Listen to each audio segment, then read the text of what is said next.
iniciar a tarde de hoje. Nós tivemos uma mudança de percurso, então eu vou, de alguma forma, pensar com vocês e dar início à última leva de trabalhos da Crimesc.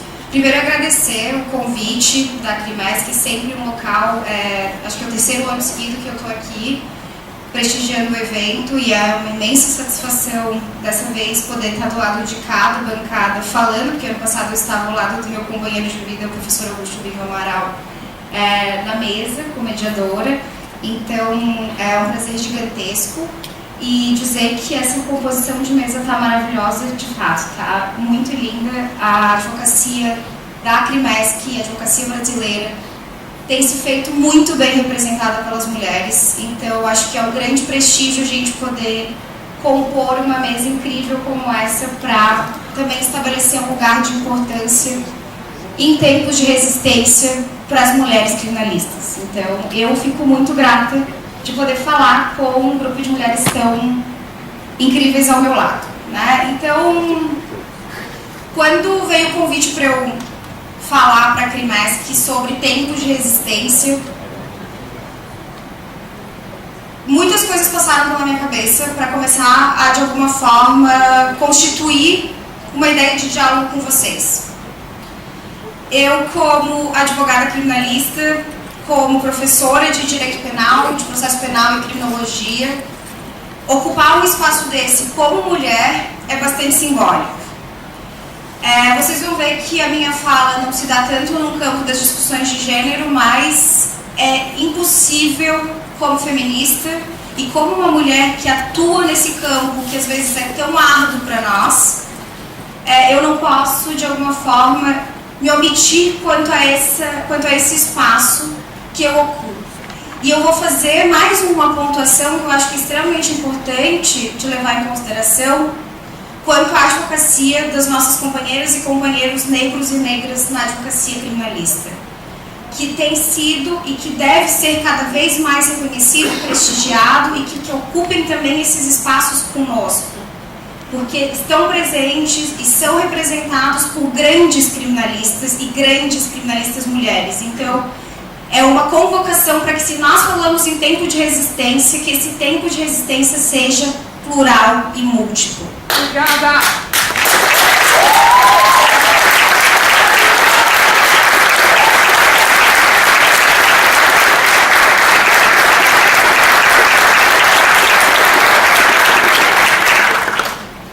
Por que eu vou falar sobre isso? Sobre tempos de resistência e pluralidade. Se a gente está passando, de certa forma, pelo um desvelamento do que a gente até então chamava de Estado Democrático de Direito, que talvez de democrático não tinha tanta coisa, e de direito era o que nós dizíamos que era direito, hoje as máscaras caem. E nós sabemos quem está corpo a corpo do nosso lado nas trincheiras, nesse processo de crise, entre aspas, que a gente vive. Então, a minha proposta de diálogo hoje com vocês, com todas e todos vocês, é para que a gente possa pensar na multiplicidade de direitos, de corpos, de grupos sociais que se estabelecem como sujeitos vulneráveis em que a advocacia criminalista tem um papel de extrema importância. Se nós, advogados e advogadas criminais, não nos estabelecermos como defensores permanentes e atentos desses grupos vulneráveis, e nós não nos reconhecermos como grupos precariados também, como um grupo que está colocado o tempo inteiro na trincheira, lá na frente da OAB tem, inclusive, várias faixas pensando na criminalização da advocacia, do profissional, no silêncio que temos, de alguma forma, nós estamos sendo submetidos e submetidas. Se nós vamos pensar sobre qual é a nossa atuação, qual é o nosso local como professor, como professora, como advogado, como advogada, como promotor, como promotora, se a gente quer levar o direito a sério, a gente precisa encarar de forma muito clara que a advocacia criminalista tem um importante papel de reconhecimento dessas vulnerabilidades. E entender que nós também somos vulneráveis diante dos aparatos estatais. Então, a minha proposta hoje de diálogo com vocês se dá exatamente nesse campo. Tentar pensar um pouco lutas políticas o que isso significa para mim e de que forma eu tenho feito uma leitura disso academicamente e combativamente, sobre uma aliança plural, de fato, uma aliança múltipla, que a gente possa reconhecer o outro e a outra para além dos próprios interesses, para além do consenso, que foi, de certa forma, um dos motivos para a gente desmantelar o Estado brasileiro como a gente tem desmantelado. Vou pensar um pouco com vocês o que é possível de ser compreendido como resistência. Aonde os nossos corpos agem, aonde as nossas implicações pessoais estão quando a gente fala em resistência. Porque achar que resistência vem do além, ou resistência a algo que alguém faz por nós estamos muito enganados e muito enganadas. Então, pensar resistência é pensar de que forma nós podemos juntar corpos um com o outro e ocupar espaços públicos, ocupar espaços de poder, ocupar esses espaços dentro do judiciário que a gente, como advogado, faz com tanta garra. Então, a ideia um pouco do que eu pretendo trabalhar com vocês é exatamente isso. É a gente percorrer um pouco essas falas e pensar de que forma o papel da advocacia pode ser o local para garantir esse direito à aparição de todas, esse respeito e respeito a todos e todas. Eu vou falar repetidamente todos, todas, porque eu quero que todos e todas se sintam contempladas na minha fala o tempo inteiro. Tá? O masculino universal comigo não funciona, sinto dizer. Talvez seja cansativo, mas para mim representa muito. Esse local de resistência é o lugar que as palavras importam. E as palavras importam muito mais no direito. E se a gente se omite quanto a esse local de como essas nossas falas e as nossas palavras atingem os demais, nós ignoramos tudo que um dia talvez a gente tenha aprendido na sala de aula no curso de Direito. As palavras importam e são elas que nos constituem como grandes advogados, como grandes advogadas, como grandes estudantes. Então, meu recado fica, porque às vezes vai ser parte repetitiva, como em várias vezes em sala de aula os meus alunos e as minhas alunas dizem. Não importa, posso estar sendo repetitivo, mas para mim importa. Tá? Então, o que a gente pensar um pouco sobre essa ideia de lutas políticas? O que a gente pode entender como luta política que não seja esse local da política que nós estamos, às vezes, tão distante? Esse local de uma política que a gente que nos parece tão inacessível. Se a gente pensar no político como esse espaço em que a nossa única atuação se dá através do voto, nós vamos permanecer de alguma forma reproduzindo aquilo que o político, que nós tanto desgostamos hoje, representa.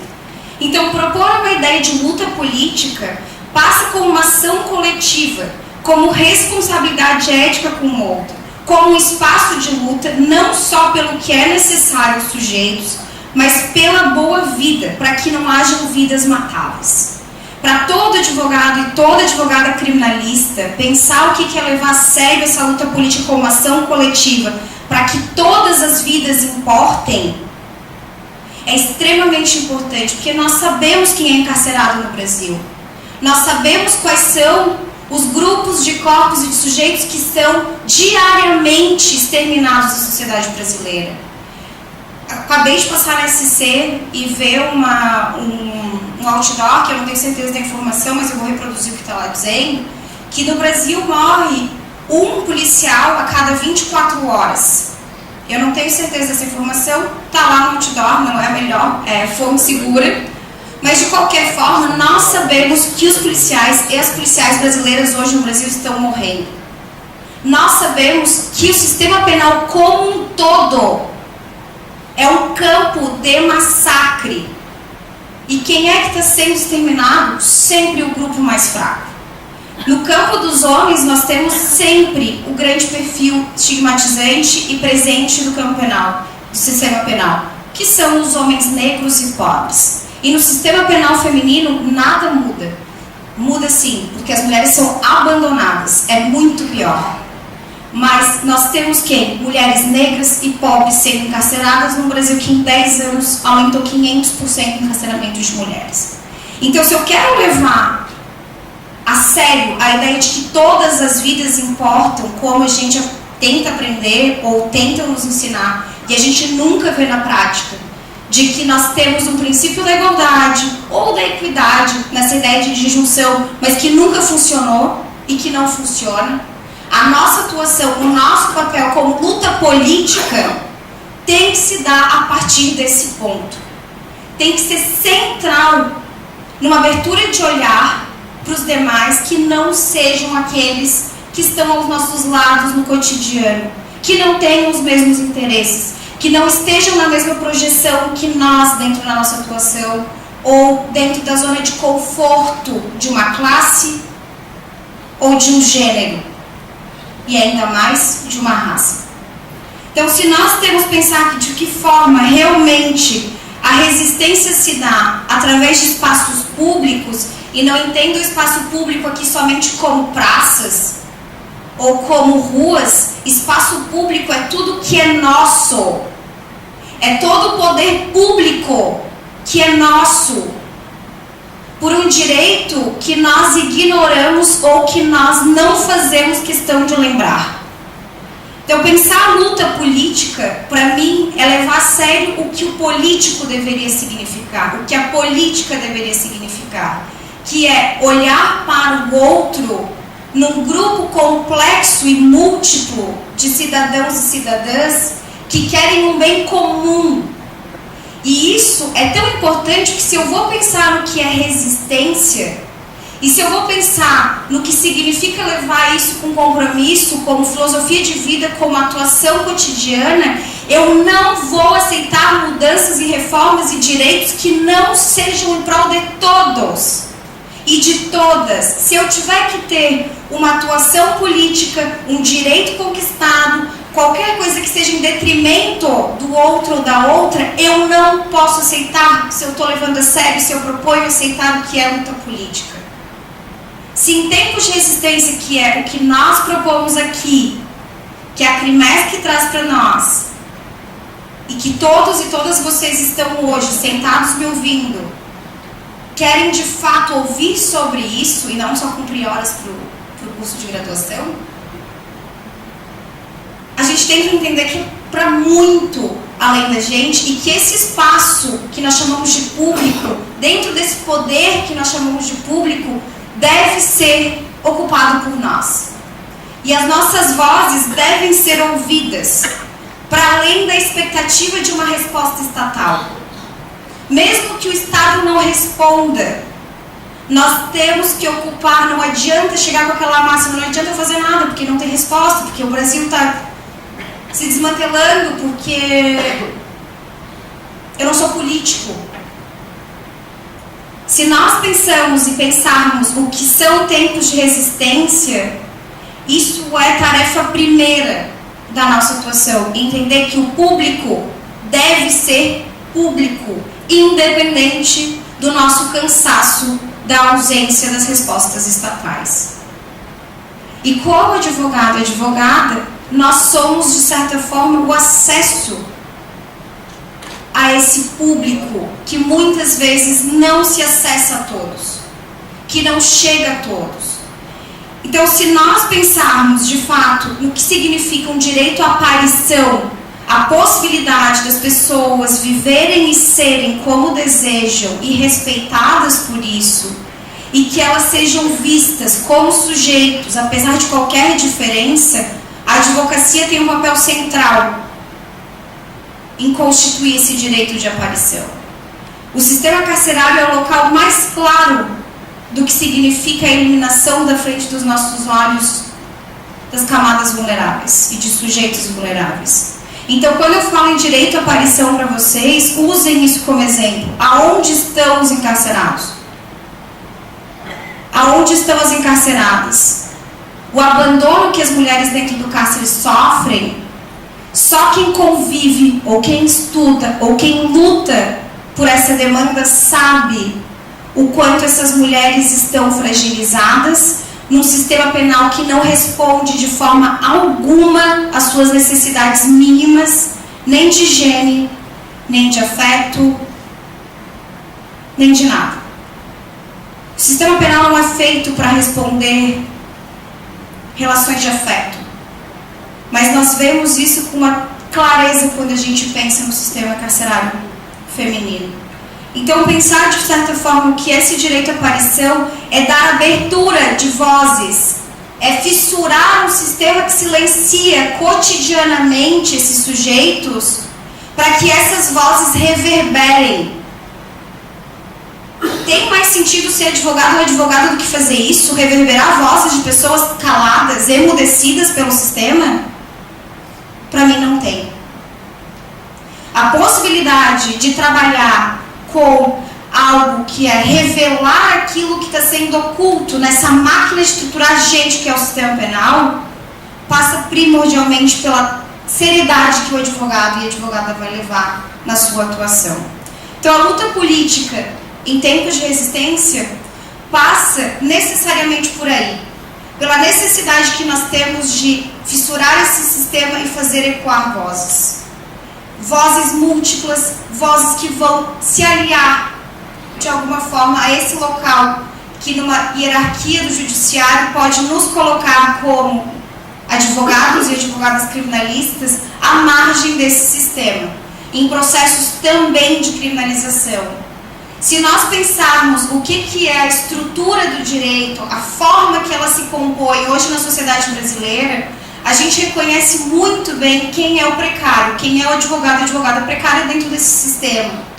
E se a gente pensar nas funções estatais do Ministério Público, se a gente pensar nas funções estatais do Judiciário, onde nós, como advogados e advogadas, ocupamos? Qual é o local que nós ocupamos? É o local de ter que bater e bater e bater na porta do juiz para poder ser ouvida ou ser ouvido. São poucos e são maravilhosos aqueles e aquelas juízas que nos recebem para fazer com que as nossas vozes reverberem outras vozes. Essa situação de ocupar um espaço e de dizer um direito que não seja só para mim, é o local de uma ideia de aliança, em que essa aliança deve ser múltipla, deve ser estabelecida em não negociar direitos básicos, em não negociar direitos, em que nós possamos, onde nós tenhamos uma atuação sempre permanente de lembrar da necessidade de moradia, lembrar da necessidade de um sistema de saúde de qualidade que acesse a todos e a todas, que se converse, se dialogue com pessoas que sofrem ou que passam por processo de aborto, porque essa é uma questão extremamente importante hoje no Brasil de se pensar. O que é a precarização do nosso sistema de saúde e de que forma isso atinge os nossos corpos. Pensar numa reforma trabalhista e numa reforma da Previdência que vai novamente fazer o quê? Colocar numa situação de maior vulnerabilidade aqueles que já são vulneráveis. Se nós nos entendemos nessa lógica estrutural do judiciário e do Estado, em que nós, como advogadas e advogados, estamos sim também numa situação precária muitas vezes e vulnerável, nós temos que nos aliar a esses e a essas que estão nessa situação de vulnerabilidade ainda maior do que nós. Essa é a ideia de uma aliança de precariado que a gente pode trazer como uma pauta permanente. E aqui o precariado eu coloco como essa situação de uma vulnerabilidade forçada pelo Estado, ou uma situação de precariedade, de vulnerabilidade forçada pelo poder ou por algumas instituições. E eu sinto muito se vocês não se reconhecem como advogados e advogadas criminalistas, às vezes, nessa posição. Eu me sinto muito. E talvez a minha atuação como advogada e advogada... Agora não, agora só como advogada. Porque por mais eu ser do gênero, eu me entendo como mulher. A minha posição de advogada talvez tenha, e o meu afastamento dessa profissão, talvez tenha se dado de forma sincera e de forma bastante presente pela recorrência de situações de vulnerabilidade e de violência em que eu me encontrava atuando cotidianamente nessa esfera. Admiro a força daqueles e daquelas que persistem, mas muitas e muitos de nós desistem ao longo do caminho, porque a advocacia criminal é muito árdua, é muito dura e às vezes muito violenta. Então, se nós não nos entendermos nesse local de imensa vulnerabilidade forçada, de uma violência forçada, nós não vamos nos entender e não vamos entender o que eu estou querendo chamar aqui de precário. Precário não tem a ver com qualquer tipo de pobreza extremada. Precário é essa situação de violência que nos é imposta, de vulnerabilidade que é forçada sobre nós. Então essa aliança do precariado é aquilo que nos permite de alguma forma nos reconhecer numa situação de vulnerabilidade e olhar para os outros e para as outras que ocupam esse espaço também.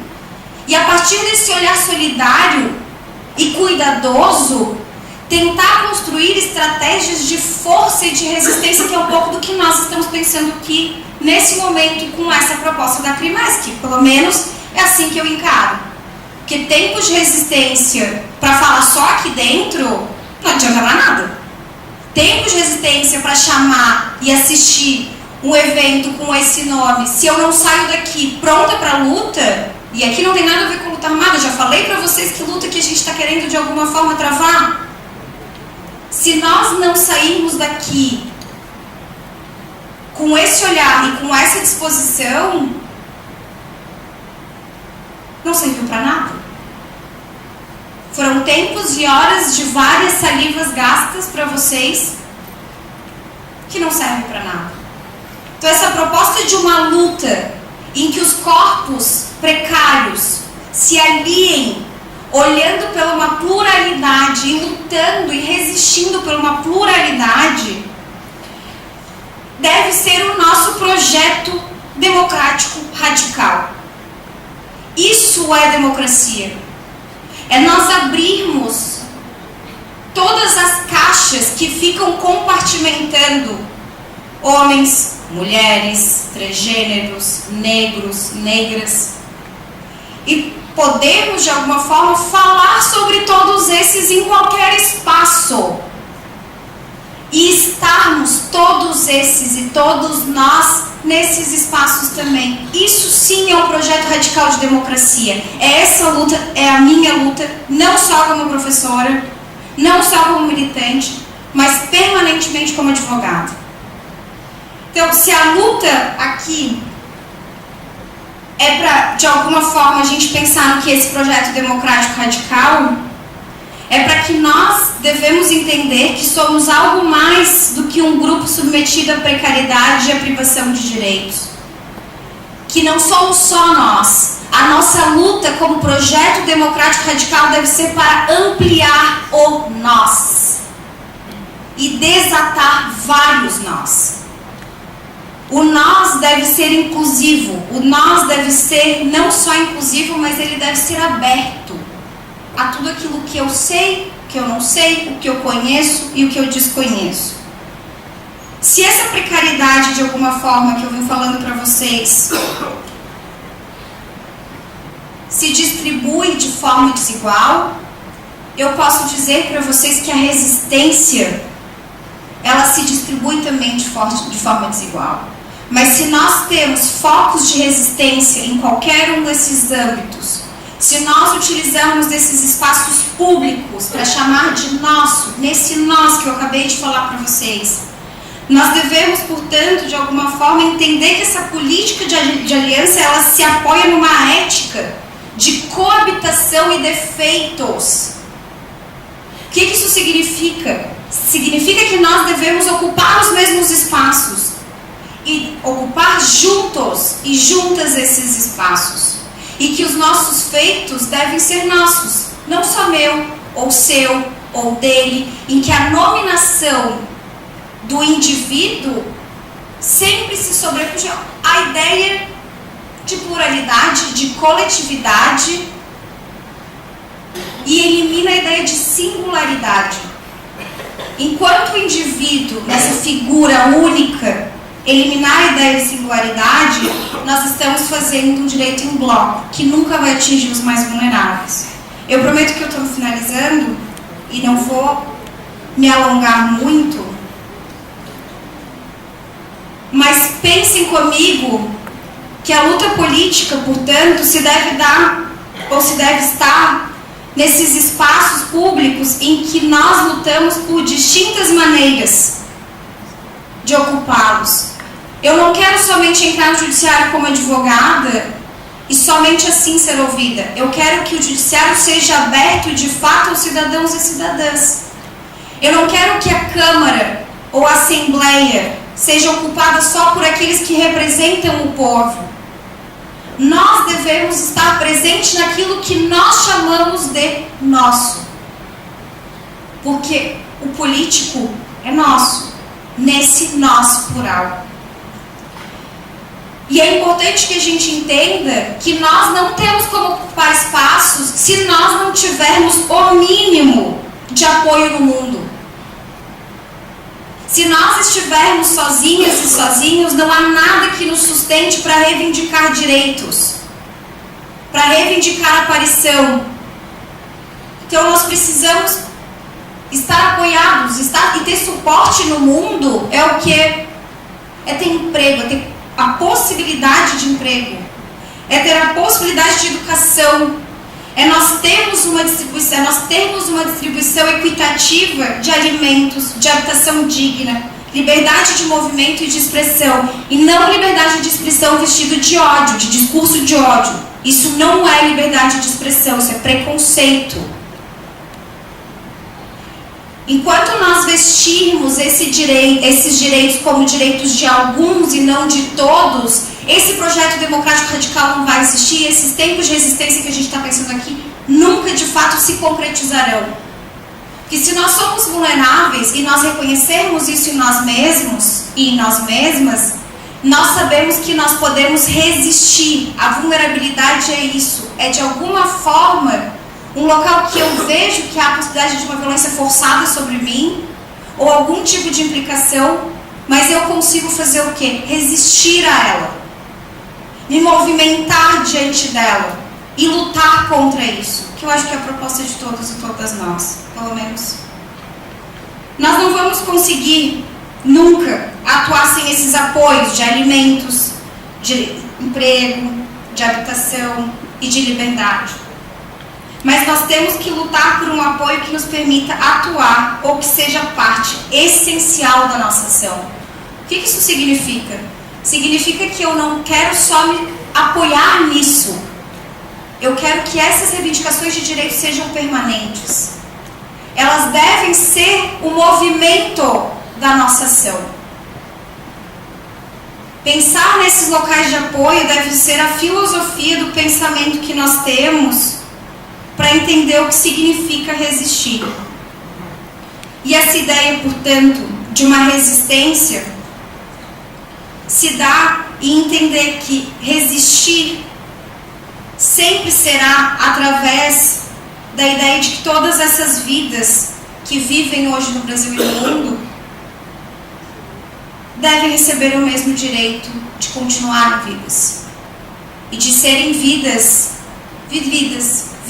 passíveis de luto, vidas não matáveis, vidas não extermináveis. Não só devem receber o mesmo trato, como devem receber o mesmo direito. Então, se eu tenho algo que vocês pacientemente me escutaram, querendo ouvir o ex-ministro da Justiça, mas se eu tenho algo para dizer a todas e a todos vocês, nesse sábado, nublado em Florianópolis, que é minha cidade de Natal, é o lugar que eu amo, que eu nasci, que eu cresci. Se nós temos a resistência diante de nós como um propósito, o propósito dessa resistência deve ser de viver juntos e juntas, com o propósito de atuar juntos e juntas, em tempos e espaços plurais, em olhares cuidadosos e solidários de forma sempre plurais. E a advocacia, meus caros e minhas caras, continua sendo sempre, ou deve ser sempre, o local em que nós reverberemos vozes que nós vivamos juntos e vivamos bem. Obrigada.